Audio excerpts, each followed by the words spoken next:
আব্দুর রোহা দাঁড়াও। আব্দুর রোহা তুমি কেমন আছো? ভালো আছি। তোমরা কি গরিব? জি না, আমি অনেক, আমার বাইরে অনেক টাকা পয়সা, আমি দেখলে কি আমি গরিব মনে হয়? আমি অনেক, আমার বাইরে অনেক টাকা পয়সা। তাই আমি তো চাইছিলাম তোমারে 50,000 টাকা দেবো, কিন্তু যেহেতু তোমরা বড় লোক টাকাটা দেবো না, থাক। আমি অনেক গরিব, হুজুর আমার টাকা দেন হুজুর, আমি অনেক গরিব, হুজুর আমার টাকা দেন হুজুর,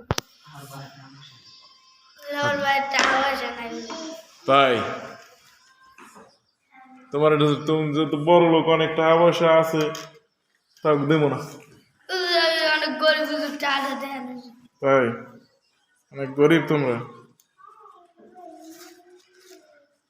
না, আচ্ছা ঠিক আছে, এটা দিয়া তোমার আব্বুর কাছে দিবা, ঠিক আছে? আচ্ছা ঠিক আছে, খুশি হয়েছো তুমি? জি। আচ্ছা ঠিক আছে, দোয়া করি তোমার জন্য, ঠিক আছে? তুমি এটা তোমার বাপ মার কাছে নিয়ে দেবা।